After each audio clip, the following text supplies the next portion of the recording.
Welcome to Akshay real talks. ఒక్క విమానాశ్రయం కూడా లేని ప్రపంచంలోని 5 దేశాలు. ఈ దేశాలు పరిమాణంలో చాలా చిన్నవి, అయినా కూడా కష్టమైన భౌగోళిక స్థానాన్ని కలిగి ఉంటాయి.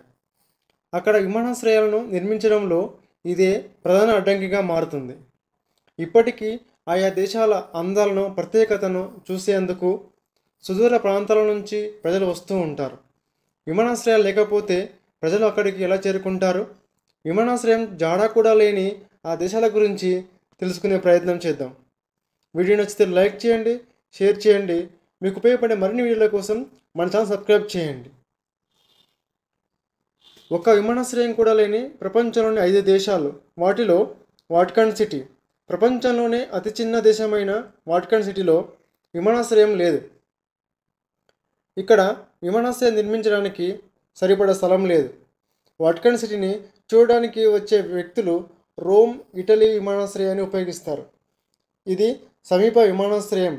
దగ్గరలో ఉన్న విమానాశ్రయం కాబట్టి ప్రయాణికులు తమ యొక్క ప్రయాణాన్ని ఇక్కడి నుంచే ప్రారంభిస్తారు. రెండవ దేశం లిచెన్స్టెయిన్. చాలా చిన్న దేశం. దీని వైశాల్యం కేవలము 75 కిలోమీటర్లు.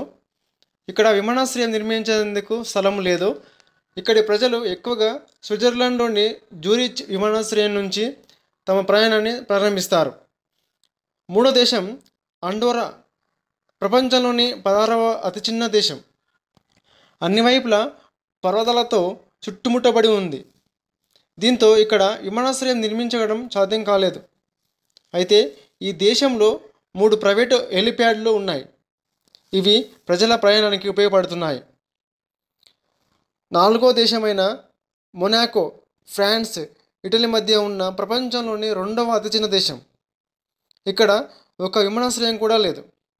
మొనాకోను చూడడానికి వచ్చే ప్రజలు ఫ్రాన్స్లోని విమానాశ్రయాన్ని ఉపయోగిస్తారు. ఐదవ దేశమైన శాన్ మారినో. ఇది కూడా ఒక చిన్న అందమైన దేశం, కానీ ఇప్పటి వరకు ఇక్కడ ఎలాంటి విమానాశ్రయాన్ని నిర్మించలేదు. ఇక్కడికి వచ్చే పర్యాటకులు ఇటలీ విమానాశ్రయం నుంచి సాయం తీసుకోవాల్సిందే, ఎందుకంటే ఇది దగ్గరలో ఉన్న విమానాశ్రయం కాబట్టి. ఇవండి ప్రపంచంలో ఒక్క విమానాశ్రయం కూడా లేని 5 దేశాల గురించి తెలుసుకున్నాం కదా. వీడియో నచ్చితే లైక్ చేయండి, షేర్ చేయండి. మీకు ఉపయోగపడే మరిన్ని వీడియోల కోసం మన ఛానల్ సబ్స్క్రైబ్ చేయండి. Thank you for watching.